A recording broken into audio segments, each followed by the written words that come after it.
नमस्कार सर्वांना. सर्वप्रथम श्री स्वामी समर्थ. जय जय स्वामी समर्थ.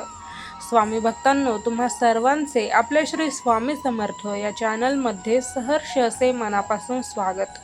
स्वामी भक्तांनो, 15 एप्रिल 2026 वार बुधवार या पवित्र दिवशी श्री स्वामी समर्थ महाराजांची पुण्यतिथी आहे. तर पुण्यतिथी दिवशी महाराजांची फलदायी ठरणारी विशेष अशी सेवा, उच्च कोटीची सेवा कोणती करावी हा प्रश्न आहे. तर आजच्या या व्हिडिओ थ्रू आपण जाणून घेणार आहोत की 15 एप्रिल 2026 महाराजांची पुण्यतिथी. तर त्या दिवशी महाराजांची अशी कोणती उच्च कोटीची सेवा करायची, महाराजांची कोणती फलदायी अशी सेवा करायची, हे आजच्या व्हिडिओ थ्रू तुम्हाला सांगणार आहे. त्यामुळे आजचा व्हिडिओ शेवटपर्यंत नक्की पहा. आता पहा, श्री स्वामी समर्थ महाराजांना जर आपण मनात श्रद्धा आणि विश्वास ठेवून भक्तिभावाने सारा नमस्कार जरी केला तरी तो महाराजांपर्यंत पोहोचत असतो. महाराज आपल्याकडून सेवा करून घेतात हा मुळातच आपला गैरसमज आहे. मुळात महाराज आपल्याकडून सेवा करून घेतात. आपण जी सेवा करतो ती महाराजांसाठी करतो असं नाही. तर महाराज आपल्याकडून जी सेवा करून घेतात त्या सेवेमध्ये आपलंच हित दडलेलं असतं. कुठेतरी त्या सेवेमधून आपलं चांगलं होणार असतं, चांगलं घडणार असतं. आणि त्यासाठी आपल्याच कल्याणासाठी, आपल्याच चांगल्यासाठी महाराज आपल्याकडून सेवा करून घेतात. तर पुण्यतिथी दिवशी श्री स्वामी चरित्र सारामृत वाचन नक्की करा.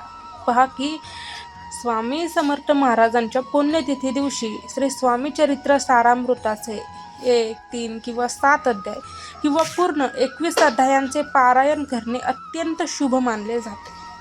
त्याचबरोबर दुसरं म्हणजे की तारक मंत्राचा जप. आता पहा, संकटातून मार्ग काढण्यासाठी किंवा मानसिक शांततेसाठी किमान 11 किंवा 21 वेळा स्वामी पुण्यतिथी दिवशी तुम्ही स्वामी तारक मंत्राचं पठण करा.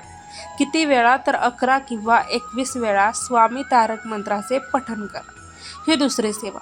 तिसरी सेवा म्हणजे श्री स्वामी समर्थ मंत्राचा जप. म्हणजेच पहा की श्री स्वामी समर्थ या मंत्राचा जमेल तितका, कमीत कमी नाही तर जेवढा जास्तीत जास्त त्या दिवशी तुम्हाला जप करता येईल, नामस्मरण करता येईल तेवढा तुम्ही करा. स्वामी भक्तांनो, खरं सांगायचं झालं तर तुम्ही त्या दिवशी जर अखंड नामजप जर केला तर ती सेवा खरंच अत्यंत उत्तम अशी सेवा आहे.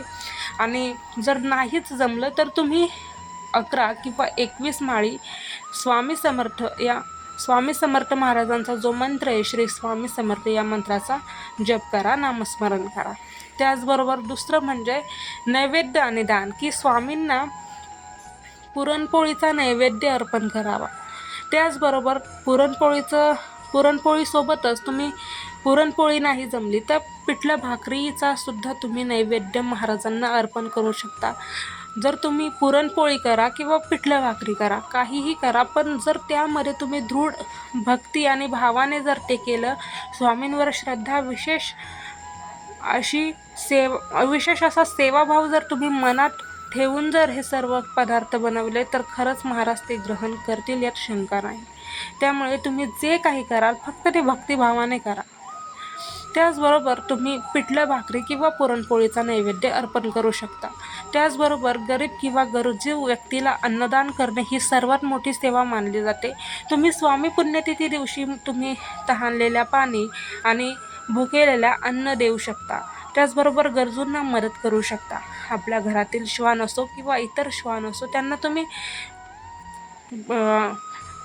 भाकरी किंवा चपाती देऊ शकता. त्याचबरोबर गाईला तुम्ही चारा देऊ शकता. तर असं जेवढं त्या दिवशी काही करता येईल ते करा. आणि खरंच तसं सांगायचं झालं तर तुम्ही महाराजांच्या सेवेत आल्यावर खरंच आपल्याला जेवढं काही चांगलं दुसऱ्यांसाठी करता येईल तेवढं करणं अत्यंत उत्तम आहे. आणि खरंच ही सेवा महाराजांना खूप आवडते आणि खरंच ती सेवा भावते. त्यामुळे आज आपण पुण्यतिथीला फलदायी ठरणारी विशेष सेवा, फलदायी सेवा काय करायची ही पाहिली. त्याचबरोबर स्वामी भक्तांनो, स्वामी चरित्र सारामृताचे 21 अध्याय तुम्ही करू शकता.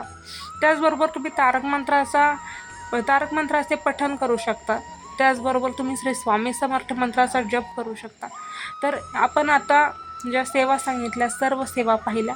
त्याचबरोबर तुम्ही तुमचे आवडते स्वामी महाराजांचे स्तोत्र असू शकतात किंवा त्याचबरोबर महाराजांचे भजन तुम्ही करू शकता, मानसपूजा तुम्ही करू शकता. त्याचबरोबर त्या दिवशी तुम्ही सकाळची आणि संध्याकाळीची महाराजांची आरती नक्की करा, आवर्जून करा सांगायचं झालं तर. त्याचबरोबर जेवढी काही तुम्हाला सेवा जमेल तेवढी सेवा ज्या तुमच्या आवडत्या सेवा आहेत त्या सेवा तुम्ही करू शकता. तर अशा प्रकारे आपण पुण्यतिथी दिवशी फलदायी ठरणारी विशेष अशी सेवा सांगितली. तुम्हाला आजचा व्हिडिओ कसा वाटला, त्याचबरोबर महाराजांची पुण्यतिथी घरच्या घरी कशी करावी ह्या विषयावर पण आपण व्हिडिओ बनवलेला आहे. तो व्हिडिओ नक्की जाऊन पहा. चला तर मग भेटूयात पुन्हा एकदा पुढच्या व्हिडिओमध्ये. तोपर्यंत सर्वांना श्री स्वामी समर्थ. जय जय स्वामी समर्थ. धन्यवाद.